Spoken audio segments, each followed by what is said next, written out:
नमस्कार, आप देख रहे हैं न्यूज़ वन इंडिया। मैं हूं आपके साथ उन्नति भटनागर। माफिया अतीक अहमद की हत्या हो गई है, लेकिन उसके नाम और आतंक की चर्चा अभी भी हो रही है। वजह है उसके आतंक की खुलती पड़ते। हाल ही में अतीक अहमद के टैक्स वसूली का पता लगा है। अतीक चुनाव टैक्स और गुंडा टैक्स वसूलता था। उन टैक्स के लिए अलग अलग रंग की पर्ची बनाई गई थी। माफिया अतीक बड़े बिल्डर और व्यवसाय से जुड़े बड़े कारोबारियों से चुनाव लड़ने के लिए टैक्स लेता था, और जब खुद अतीक चुनाव लड़ता था तो उसके चुनाव लड़ने पर जारी होती थी गुंडा टैक्स वसूली की पर्ची। तो अतीक का आतंक इस तरीके से था कि उसकी चर्चा उसकी हत्या के बाद भी की जा रही है। वजह यह कि जो साम्राज्य वो अपने पीछे छोड़ गया है, अभी उसमें भी कई परतें खुलना बाकी हैं। और ऐसे में जो लोग उससे जुड़े हुए हैं, जिस तरीके से उसने, क्योंकि अपना साम्राज्य बड़े बड़े हस्तियों के बलबूते पर कमाया है, और उसके किस तरीके से आतंकी कनेक्शन थे ये भी अब खुलासा हो चुका है। और ऐसे में कैसे वो आगे बढ़ता चला गया, कैसे वो अपना रसूख उसने इतना कायम किया, उसके पीछे जो जो लोग उसके इस सफर में साथ रहे हैं, अब बारी है उनकी कि वो भी सामने आए, उन पर भी कार्रवाई हो। और ऐसे में जब एक एक करके जो परतें खुल रही हैं, चाहे फिर वो गुंडा टैक्स हो, चुनाव टैक्स हो, इससे पता लगता है कि अतीक का आतंक जो है, सरकार से अगर ये कहा जाए कि सरकार से कुछ कम नहीं था, क्योंकि सिर्फ सरकारों को यह हक होता है कि वो टैक्स वसूले, क्योंकि वो सुविधाएं देते हैं तो वो टैक्स वसूलते हैं। लेकिन अतीक अहमद जो कि माफिया, और वो अपने हनक के बलबूते पर लोगों से टैक्स वसूलता था। जब वो कोई बड़ा अधिकारी चुनाव लड़ता था तो उनसे टैक्स वसूलता था, और जब खुद चुनाव लड़ता था तो भी टैक्स वसूलता था। इसी से अंदाजा लगाया जा सकता है कि लोग उससे कितना डरे सहमे रहते थे और उसके आतंक के साए में जीने को मजबूर थे। हालांकि अतीक अब अतीत हो गया है, लेकिन बावजूद इसके जिस तरीके से अतीक अहमद का पूरा साम्राज्य था, 44 साल की जो उसकी पूरी काली मेहनत थी, उसमें जो लोगों ने, जिन भी लोगों ने उसका साथ दिया है, अब उन पर भी कार्रवाई की बारी है। जो लोग भी उसके साथ दोषी थे उन पर भी कार्रवाई की तैयारी है। न केवल महज जुमेश पाल हत्याकांड तक ये मामला जुड़ा हुआ है, क्योंकि अतीक अहमद के तार पंजाब कनेक्शन भी उसका सामने आया है, बिहार के माफियाओं से उसका कनेक्शन सामने आया है। गुड्डू मुस्लिम के जरिए वो बिहार के माफियाओं में भी बेहद ही ज्यादा प्रचलित था, और इसी के साथ पाकिस्तानी कनेक्शन उसका, आईएसआईएस के साथ उसका कनेक्शन ये भी सामने आया है, जिसके चलते उसके रसूख का अंदाजा लगाया जा सकता है। तो अतीक का गुंडा टैक्स क्या है, ग्राफिक्स के जरिए समझिए। चुनाव लड़ने के लिए गुंडा टैक्स वसूलता था अतीक अहमद। अतीक दो तरह की पर्ची बड़े कारोबारियों और बिल्डर्स को देता था। चुनाव लड़ने के लिए गुंडा टैक्स वसूलता था अतीक, और इसी के साथ अतीक दो तरह की पर्ची बड़े कारोबारियों और बिल्डरों को देता था। गुलाबी और सफेद रंग की ये पर्चियां हुआ करती थी। 3 लाख और 5 लाख करीब ये टैक्स वसूलता था। जो व्यवसायी हैं उनकी मनोदशा आप समझ सकते हैं। 3 लाख और 5 लाख संख्या कोई कम संख्या नहीं होती है। किसी भी व्यवसायी के लिए जो मेहनत से कमाता है और इच्छा रखता है कि राजनीति में जाकर प्रवेश करते हुए वो जनता की सेवा कर सके, लेकिन उससे पहले कि वो जनता की सेवा करे उसे टैक्स देना पड़ता था, और वो भी किसे, अतीक अहमद जैसे माफियाओं को। और इसके लिए वो इनकार भी नहीं कर सकते थे, क्योंकि अतीक अहमद का रसूख ऐसा था। तो चुनाव लड़ने के लिए गुंडा टैक्स वसूलता था अतीक। लगातार उसके आतंक की परतें अब खुलती हुई नजर आ रही हैं, जहां लगातार ये ग्राफिक्स के जरिए आपको दिखा रहे हैं किस तरीके से जैसे वो चुनाव टैक्स और गुंडा टैक्स वसूला करता था। और चलिए चर्चा की शुरुआत कर लेते हैं। खास मेहमान हमारे साथ जुड़ गए हैं। सबसे पहले आपको रूबरू करा देती हूँ, देवेंद्र प्रमुख जी, नेता बीजेपी से हमारे साथ जुड़ गए हैं। मोहम्मद आमीन पॉलिटिकल एक्सपर्ट के रूप में हमारे साथ जुड़ गए हैं। शुरुआत कर लेते हैं देवेंद्र जी के साथ। देवेंद्र जी, देखिए किस तरीके से गुंडा टैक्स और चुनाव टैक्स अतीक अहमद वसूलता था। अब भले ही अतीक जो है अतीत हो चुका है, लेकिन अभी भी उसके रसूख और उसके आतंक की हम और आप चर्चा करने के लिए बैठे हुए हैं। वजह यही है कि उसका जो इतना बड़ा साम्राज्य था, उसमें महज 4-5 लोगों को चिन्हित करने से यह साम्राज्य उसका तहस नहस नहीं हो सकता है। अभी भी कई ऐसे लोग हैं जिन्होंने उसके रसूख को कायम रखने में मदद की है। उन लोगों पर किस तरीके से शिकंजा कसा जाएगा? जी, जिस तरह से आपने क्लियर किया है कि 2 पर्चियां टैक्स के रूप में, ये कोई छोटी बात नहीं है। हम्म। ये इस चीज को इंगित भी करता है हम्म। और साबित भी करता है कि इसके पीछे कोई बड़ा जाल अब भी इस तरह से चला हुआ है। जो सरकार के लिए चुनौती बन गया, हम्म, और चुनौती स्वीकार करनी पड़ती है लोकतंत्र में। अतीक जो है, जिस तरह से उनका मामला निकला है धीरे धीरे, और ये साम्राज्य जहां तक फैला हुआ है, ये ज्यादा खतरनाक दिखता जा रहा है। हम्म, इस साम्राज्य को मिटाने के लिए सरकार गंभीर है, और यहाँ सब तय तक जाया जाएगा। और जिस तरह से ये घटना घटी है, इसमें भी कुछ साजिश की बूझ ली आ रही है कि ये पर्चियां और इस तरीके के काम निकल के आ रहे हैं, हम्म, तो इसका मतलब कोई बड़ा ऐसा संगठन जिस तरीके को, जो क्राइम को चलाता था, जो विदेशों तक जिनके तार जुड़े हुए हैं, निकल कर आ रहा है, तो इसकी जांच तो लंबी होनी है, और इसके पीछे जो चैन है वो भी क्लियर होनी है, और ये चुनौती के तौर पर अब ली जाएगी। और इस जांच के तह तक जाकर ये जितनी भी मछलियां पली हैं और बड़ी हुई बैठी हैं, इन पर्चियों के माध्यम से, सबूतों के माध्यम तक सरकार के हाथ उन तक जरूर पहुंच जाएंगे, और वो कोई बच नहीं पाएगा। बिल्कुल। तो देखिए, सरकार भी इसको चुनौती की तरह देखेगी और इस तरीके से कार्रवाई करेगी, इसी का इंतजार जो है कहीं ना कहीं जनता की तरफ से किया जा रहा है। मोहम्मद आमीन जी, मेरा सवाल ये है कि कहीं ना कहीं जिस तरीके से पार्टियों के साथ जुड़ा रहा, समाजवादी पार्टी के साथ भी जुड़ा रहा अतीक अहमद, और निर्दलीयों के साथ भी जुड़ा रहा, लेकिन इस बीच क्या पार्टियों को भनक नहीं लगी कि वो किस तरीके से अंजाम देता है, किस तरीके से लोगों से वसूली कर रहा है, व्यवसायियों से वसूली कर रहा है?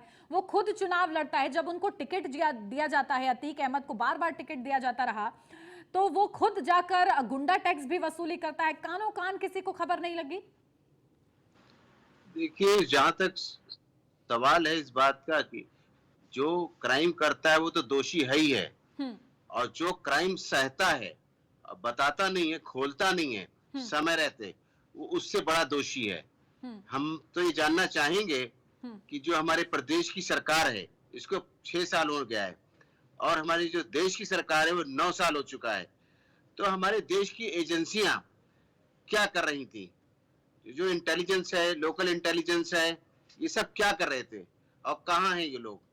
ये एलआईयू है हमारे पास स्टेट में, उसके बाद हमारे पास एंटी करप्शन है, एसटीएफ है। इनकी एजेंसी जब जानती है कि एक आदमी बदमाश है, तो उसकी घेराबंदी क्यों नहीं की गई समय रहते? इसके लिए तो हमारे जो अधिकारी हैं वो सबसे ज्यादा दोषी हैं, और उससे साथ में जिन्होंने इनको पैसा वसूलवाया, यानी जो पहले तो इसने 2 से वसूला, 4 से वसूला होगा, 6 से वसूला होगा, ये लोग पैसे क्यों देते रहे? क्या ये नहीं कंप्लेन कर सकते थे? हमारे यहाँ सीआईडी भी है, सीबीआई भी है, आईबी भी है, और लेकिन मैं तो इन तथ्य पे पहुंचा हूं कि इसके लिए हम बहुत बड़ी गंभीर जांच होनी चाहिए, और इस पे बहुत बड़ा एनेक्सेस होगा। इसका अकेले का वर्चस्व नहीं हो सकता, जिसमें कि एजेंसियां खुद इन्वॉल्व होंगी। इसलिए एजेंसी के ऊपर भी किसी एजेंसी को लगा के जांच की जानी चाहिए, जिससे कि पता चल सके कि इसके पीछे क्या रैकेट है। जरूरत है जब बात माफिया अतीक अहमद जैसे की हो। जी बिल्कुल। हमारे साथ विनय सिंह, प्रवक्ता समाजवादी पार्टी से फोन लाइन पर जुड़ गए हैं। विनय जी, आपका भी बहुत स्वागत। देखिए विनय जी, चर्चा हो रही है अतीक के आतंक की। भले ही अतीक अतीत हो चुका है, लेकिन उसके बावजूद भी लगातार उसका आतंक की जो परतें हैं वो लगातार खुल रही हैं।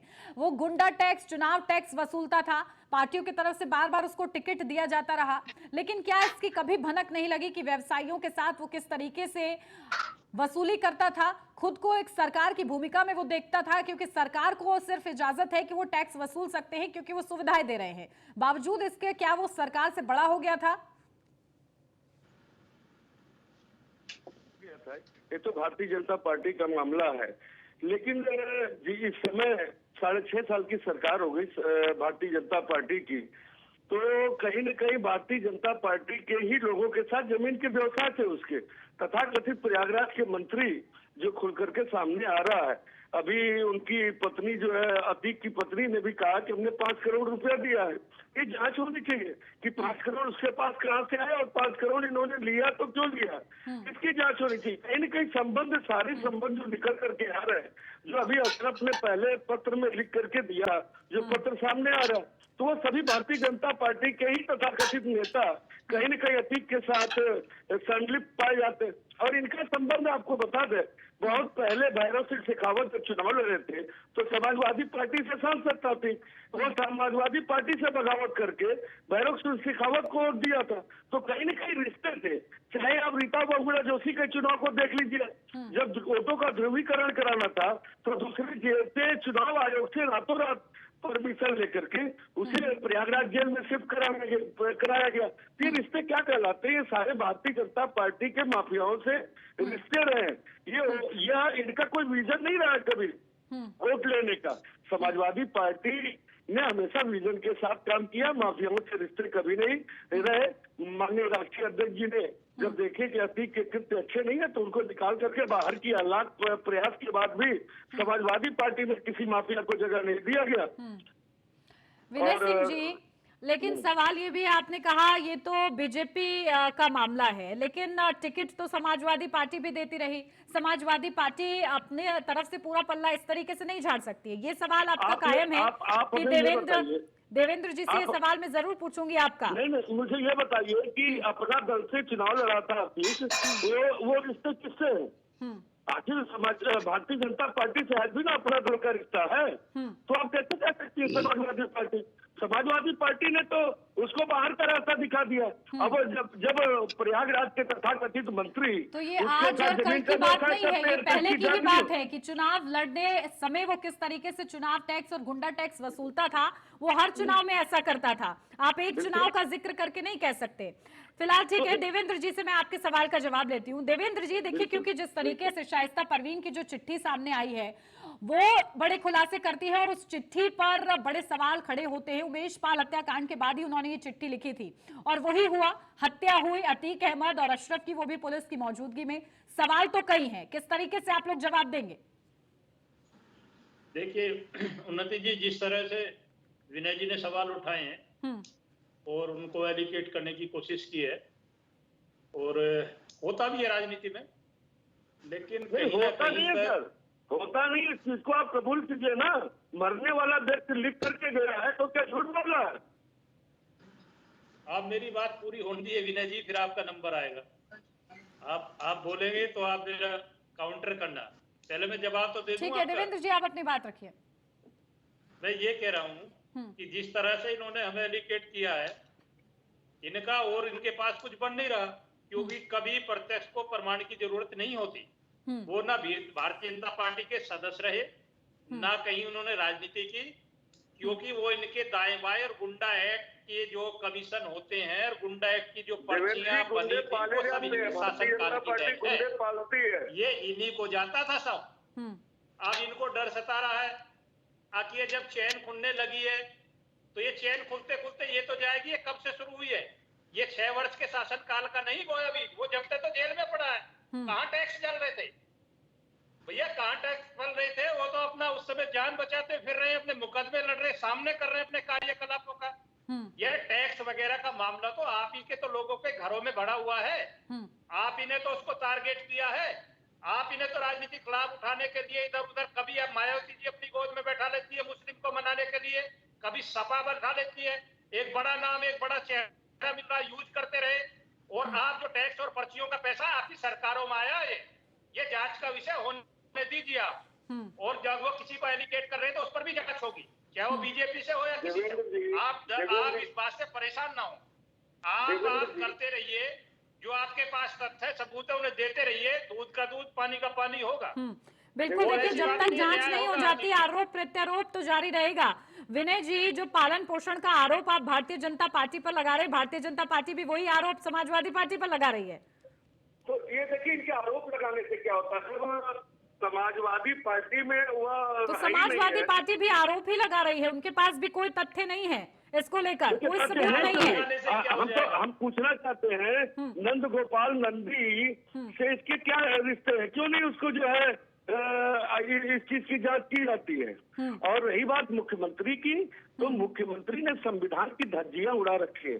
जिस तरीके से अभी वो अपराधी था, दुर्दांत अपराधी था, सब कुछ था, लेकिन हिंदुस्तान के अंदर आज भी बाबा साहब भीमराव अंबेडकर द्वारा रचित और हम लोग को जो अधिकार मिले वो संविधान है। आर्टिकल 21 के तहत जो अनुच्छेद 21 है उसके तहत साफ साफ संविधान में लिखा हुआ है, आदमी की दैहिक स्वतंत्रता और अपने प्राण की रक्षा करने का पूरा अधिकार है। अगर हम अपराधी हैं तो हमें वो न्यायालय क्यों है? क्या न्यायालय में ताला लगा दिया जाए? क्या न्यायालय को बंद कर दिया जाए? क्या यहाँ पर जंगल राज है? क्या बात करती हैं? उत्तर प्रदेश को क्या समझ रखा है? उत्तर प्रदेश में कोई कानून व्यवस्था नाम की कोई चीज है कि नहीं? संविधान की आप धज्जियां उड़ाएंगे और ये चलता रहेगा। देवेंद्र जी देखिए, बड़े सवाल विनय जी ने खड़े किए हैं, नंद गोपाल नंदी, क्योंकि शाइस्ता परवीन की जो चिट्ठी है उसमें उन्होंने एक मंत्री का जिक्र किया है। उन्होंने कहा जैसे ही वो खड़ी हुई इलेक्शन के लिए, उसी दौरान जैसे ही उनका नाम घोषित होता है वैसे ही लगातार जो स्थानीय नेता भी है, कैबिनेट मंत्री भी हैं, उनकी तरफ से उनको परेशानी होने लगी और बाकायदा उन्होंने ये चीज अपनी चिट्ठी में मेंशन की है। इसको लेकर अब ये जांच का विषय बनता जा रहा है, क्योंकि जो उन्होंने कहा वो सही साबित हुआ है। एक चीज और हम आपको इसी में जोड़ दें, एक चीज और जोड़ दें, जिस पुलिस अधिकारी का नाम उस पत्र में आया है उसके खिलाफ तो 302 का मुकदमा होना चाहिए और उत्तर प्रदेश। ठीक है विनय जी, अब आपका सवाल मैंने कर लिया, देवेंद्र जी जवाब देंगे। देवेंद्र जी, किस तरीके से जांच होगी अब इस पर? देखिए उन्नति जी, जिस तरह से विनय जी ने क्वेश्चन किया है उस क्वेश्चन का स्वागत करते हुए आर्टिकल की जो धाराएं हम आज बता रहे हैं, ये जब ये राजू पाल की हत्या हुई थी, जब ये धाराएं कहाँ गई थी?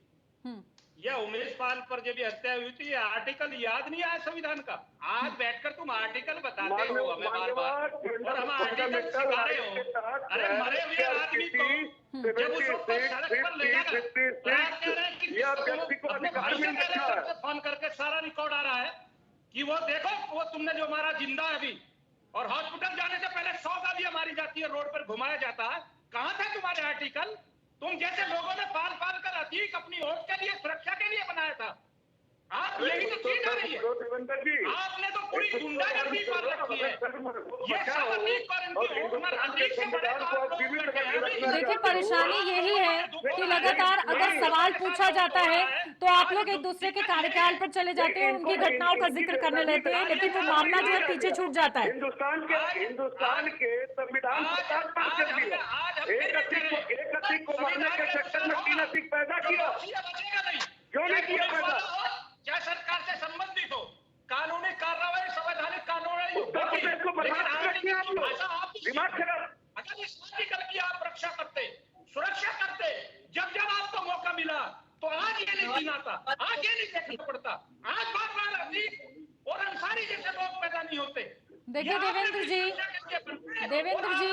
क्योंकि मामले सभी के कार्यकाल में हुए हैं और क्योंकि अतीक अहमद का मामला हाल ही में हुआ है, उसकी हत्या हुई है पुलिस कस्टडी में, ऐसे में सवाल बनते हैं।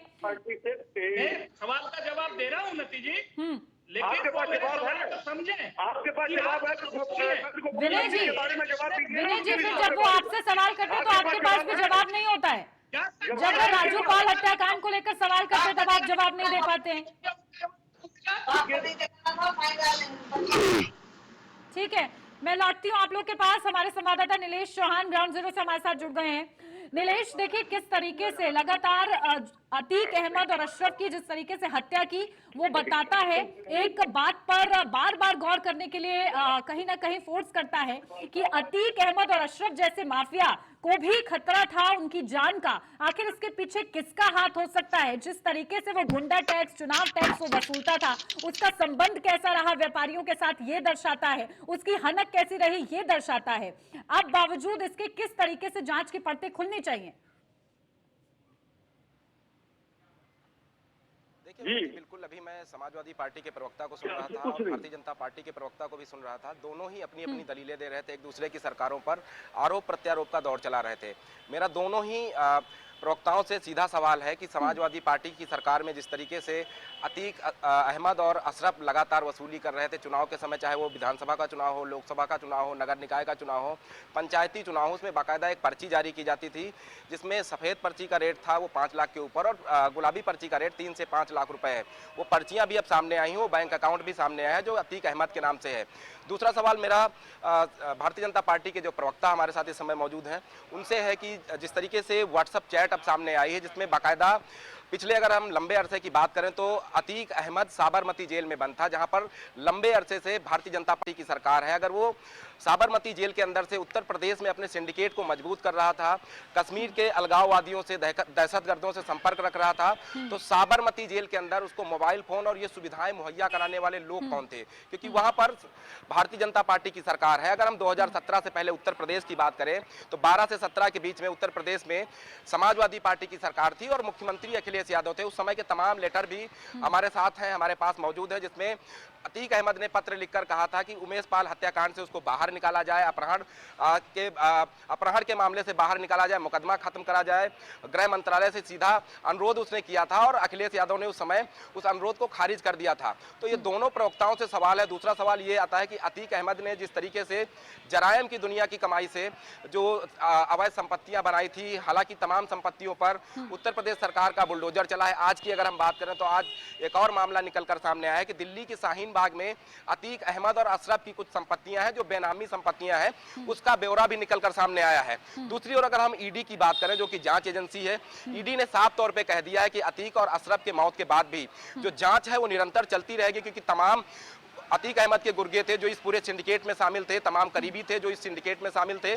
कहीं ना कहीं उनकी एक लिस्ट तैयार की जाएगी और खास तौर पर ईडी की जांच में जो अभी तक सबसे बड़ी बात निकलकर सामने आई है कि 100 ऐसे सेल डीड बरामद हुए हैं जो किसानों से जबरन जो है जमीनें लिखवाने का मामला रहा हो, प्रॉपर्टी कम पैसे देकर लिखवाने का मामला रहा हो, उन किसानों की भी लिस्ट अब ईडी ने तैयार की है। जल्दी उन किसानों के बयान भी दर्ज कराए जाएंगे ताकि जो सरकारी नियमावली है उसके अनुसार किसानों को दोबारा से उनकी प्रॉपर्टी और तमाम चीजों को वापस कराया जाए। निष्पक्षता से जांच की अब मांग लगातार की जा रही है और होनी भी चाहिए, ताकि ये जो पूरे मामले हैं, और क्योंकि सिर्फ 4-5 लोगों के जिस तरीके से नाम सामने आए हैं, इससे कहीं ज्यादा लोग इसमें इन्वॉल्व हैं, उनकी भी जांच होनी चाहिए। देवेंद्र जी, क्योंकि सत्ता में आपकी पार्टी है, ऐसे में किस तरीके से आप लोग आश्वासन देंगे कि जांच जो है पूरी निष्पक्षता के साथ होगी?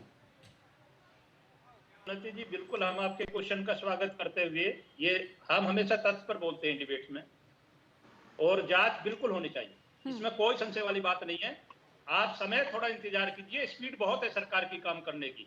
मैंने पहले भी कहा कि 6 वर्षों में जो आपके कार्यकलाप थे ना, उनको रोकने में समय लगा था कि वो हमारे समय में कोई ऐसा काम कर नहीं पा रहे थे। वो जेलों से उन्होंने प्रयास किया, जेलों से उन्होंने बैठकर हत्या की, उसका परिणाम ये हो गया। ये कोई हमारे करने से या सरकार के करने से नहीं, उनके जो एक अधिक प्रयास था, उनकी क्षमता से अलग। जब आप उमेश पाल का मर्डर जेल में बैठे बैठे करा सकते हो तो आपकी मानसिकता देखिए कितनी खतरनाक। ये कोई इसे कौन स्वीकार कर लेगा? मैं राजू पाल और उमेश पाल की बात कर रहा हूं, तथ्य है मेरे पास। ऐसे हजारों राजू पाल और उमेश पाल होंगे और मुस्लिम समाज के वो नौजवान या परिवार होंगे जिनके साथ आपने सबसे ज्यादा किया। मुझे भी इस बात की दुख है कि ये घटना इस तरह से नहीं घटनी चाहिए, लोकतंत्र के लिए अच्छी नहीं है और इसकी जांच भी होगी। सरकार बकसने वाली नहीं, लेकिन फिर भी मैं कहता हूं कि जिन लोगों की लड़ाई लड़ रहे हो आप, उनकी लेकर लड़ाई लड़ रहे हो, ये आपका दम का काम नहीं है। जो विपक्ष की पार्टियां ईमानदारी से काम करें, चाहे वो अतीक के प्रति हो या आप अंसारी के हो या अगर किसी और क्रिमिनल के प्रति हो, आप अगर रखना भी है तो संवैधानिक तरीके से रखिए। आप इसमें वोट की राजनीति, चुनाव की राजनीति भुलाइए मत। बिल्कुल, ये मामला जो है बेहद ही ज्यादा गंभीर है, क्योंकि कहीं ना कहीं प्रदेश की जनता का भी सवाल है। जिस तरीके से उसका आतंक था, उसका भी सवाल है, जनता का भी सवाल है। ऐसे में उसको बेहद ही ज्यादा सेंसिटिव मैटर की तरह डील करना चाहिए। मोहम्मद आमीन जी, देखिए किस तरीके से अतीक अहमद का जो पूरा नेक्सस था, मैं ये कहूंगी कहीं ना कहीं राजनीतिक संरक्षण उसको प्राप्त था, जिसके बलबूते पर वो लगातार फलता फूलता रहा।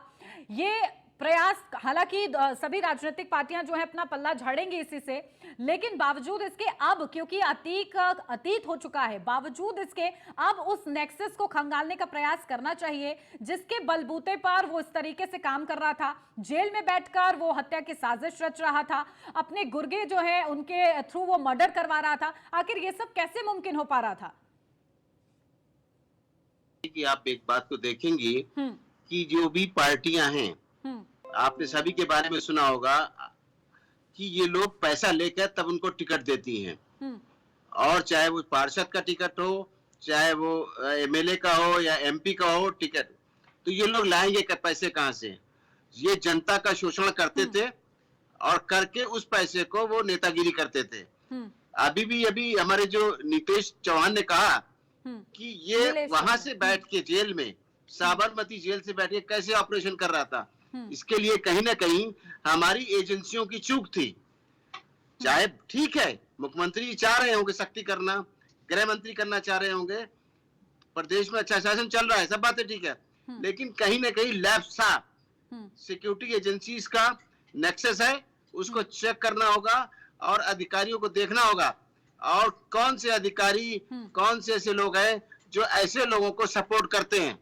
आप इस वक्त क्लियर है कि जो सरकार ऐसे गंदे लोगों को सपोर्ट ना करती है, चाहे वो अधिकारी हो, चाहे वो देखिए, क्रिमिनल्स अपराध हो। और अपराधी को उसी नजर से देखना चाहिए, और ये बहुत ज्यादा जरूरी है। इस पर राजनीति करने से ज्यादा जरूरी है कि इस पूरे मामले को खंगाला जाए और देश की, प्रदेश की जनता को ऐसे माफियाओं से बचाया जाए।